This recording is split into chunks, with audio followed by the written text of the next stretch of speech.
with Dr. Michael Smith, MD. And now, here's the country doctor with a city education, Dr. Mike.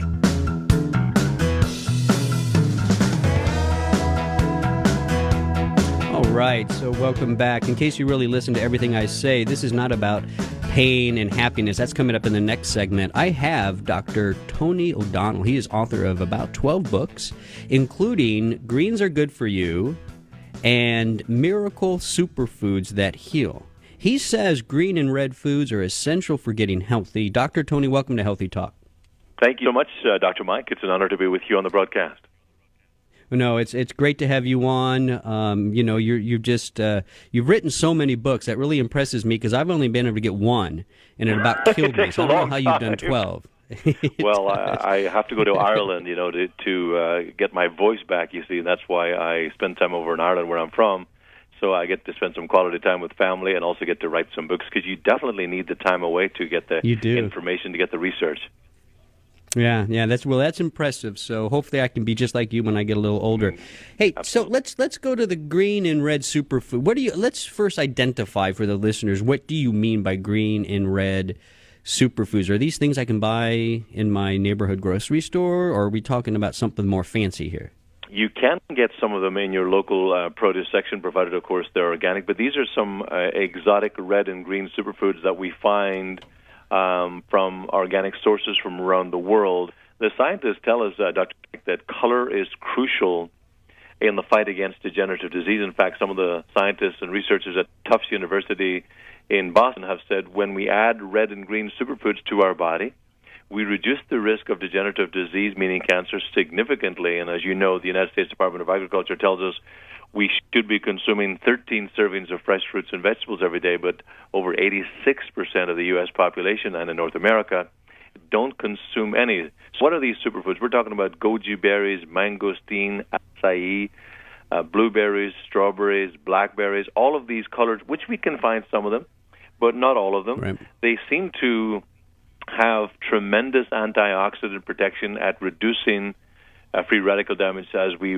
all rust on the inside. And we know that when we consume copious amounts of these live whole foods that are untreated and unheated, because when you heat anything over 110, 115 degrees Fahrenheit, you destroy enzymatic activity and consequently the future life of the plant. And I've had the honor, Dr. Mike, which most people can't say in a radio interview or even in any arena, I've had the chance to meet some of the longest-lived people in the world. They're not on ding-dongs or donuts or big gulps or French fries or soda pop or genetically modified food, as you well know. Right. They're on these live foods that they find grown copiously in the rainforest and various other parts of the world, particularly the Hunzas, the Vilcabay Indians, the Azerbaijanis, and the Titicacans.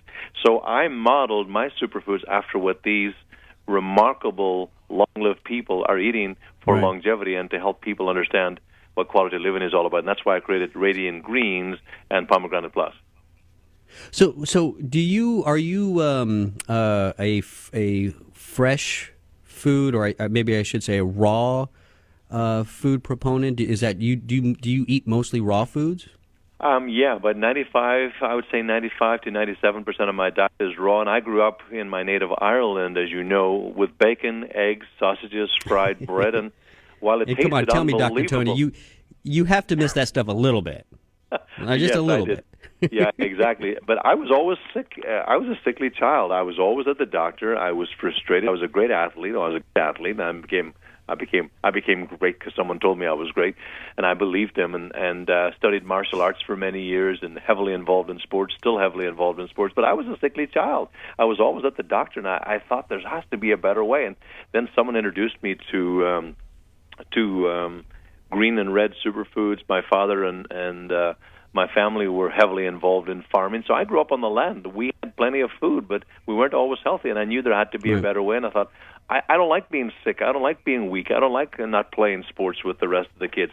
It bothered me. It was an emotional thing for me, and I wanted to be involved, and so I made it my lifelong study, and that's why I've written these books, and I have a 13th book coming out now here in August, and I wanted to understand why food is so important as it relates to longevity, as it relates to, as you know, as it relates to pain and suffering. You've written an amazing book, The Food Pyramid, and why we need to understand that and why it's flipped upside down, it's on its ear, it's going to the left, it's going to the right. We're not really sure what we're supposed to be eating. So we know that the further away we get from land, the sicker we become, and the closer we stay to the land, the healthier we become. And the research seems to indicate that those of us who consume the most amount of fresh fruit and vegetables reduce our risk. This is the Framingham study.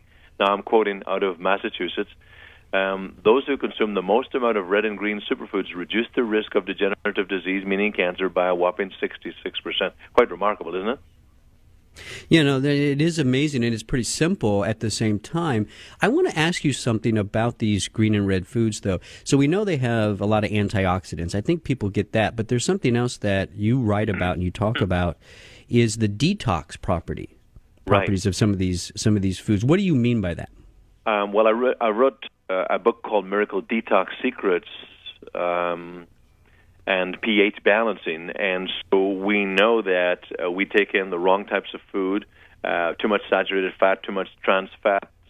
We take in excessive amounts of soda pop. We're a walking time bomb, Dr. Mike, and we need to detox our body. And detoxing is nothing new in Scripture. We read Scripture, it says, detox thy body, detox thy mind, detox thy spirit, and detox thy mouth. And be careful of the words that you use. And be careful of the humble grass which you walk on. Do not look to the skies for the answers to your health. Look under your own 2 feet, and be careful how you chew the humble grass, for it does not have teeth like the beast. I mean, Edison even said, until man can duplicate a blade of grass, nature can laugh at his so-called scientific discoveries.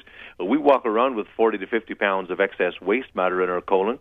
Food transmit time on a typical Western diet is 30 to 40 hours. We're overweight. Our children are overweight. We've seen a significant increase, as you know. You're in this field. You're in the thick of it every day, Dr. Right. Mike. Our children are overweight. They're suffering from diabetes. Our parents are overweight. Our grandparents are overweight.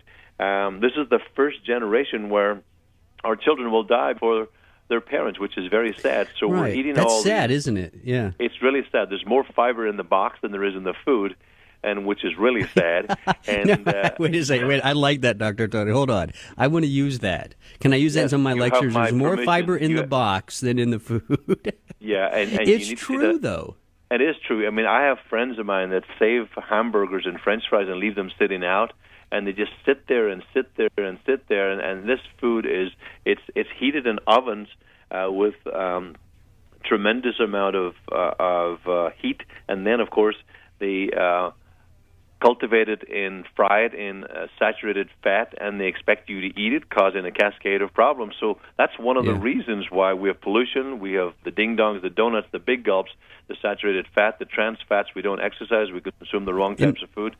And so, Dr. Tony, these green and red foods, right? These raw green and red foods can help to kind of detox a lot of that stuff out, not just providing antioxidants, but help clean out our system, which is so important. We only have about a minute left here, so if you had to choose one green and one red, I'm going to put you on the spot like this, Dr. Tony. What could you tell my listeners? What one green and one red food should they reach for?